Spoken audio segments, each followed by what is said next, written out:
Selamat pagi, salam sejahtera untuk kita semua. Perkenalkan, nama saya Novi Angelina dari 12 IPA 1. Pada kesempatan kali ini, saya akan menjelaskan detik-detik proklamasi yang dimana merupakan peristiwa penting bagi bangsa Indonesia untuk menuju kemerdekaannya.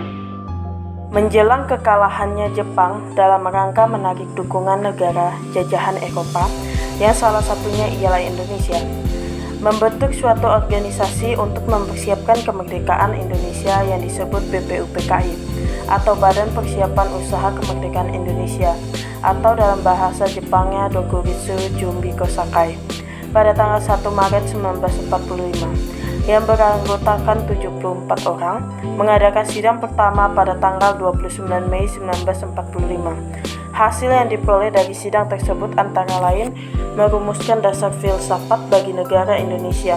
Persidangan pertama BPUPKI berakhir pada tanggal 1 Juni 1945. Sidang tersebut belum menghasilkan keputusan akhir mengenai dasar negara. Sidang kedua BPUPKI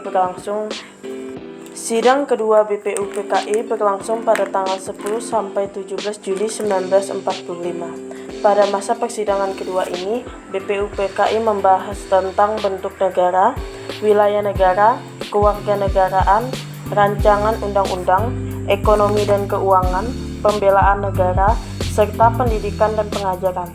Untuk membahas rancangan undang-undang termasuk pembukaan, BPUPKI membentuk panitia perancang undang-undang diketuai oleh Insinyur Soekarno.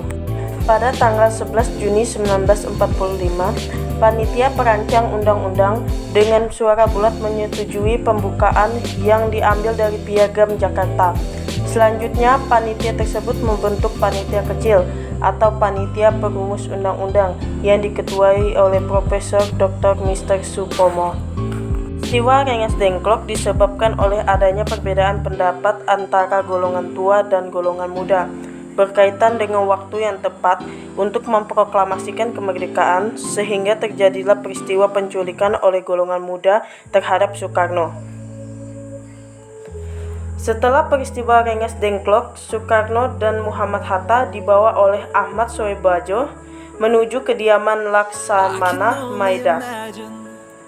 Naskah proklamasi kemudian dirumuskan oleh ketiga pimpinan PPKI, yaitu Soekarno, Muhammad Hatta, dan Ahmad Soebadjo. Setelah naskah proklamasi disusun dan disetujui oleh tokoh-tokoh golongan muda dan tua yang hadir di kediaman Laksamana Maida, Soekarno meminta Sayuti Melik untuk mengetik naskah proklamasi yang masih dalam bentuk tulisan tangan. Pada awal pembacaan naskah proklamasi akan dilakukan di lapangan Ikada. Oleh karena lapangan Ikada dijaga ketat pasukan Jepang, proklamasi kemerdekaan dilaksanakan di kediaman Soekarno di Jalan Pegagasan Timur nomor 56, Jakarta sekitar pukul 10 waktu Indonesia Barat. Setelah pembacaan naskah proklamasi, bendera merah putih dikibarkan oleh Suhut dan Hendra Ningrat.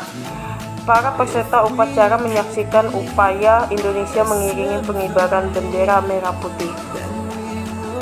Baik, demikian yang dapat saya sampaikan.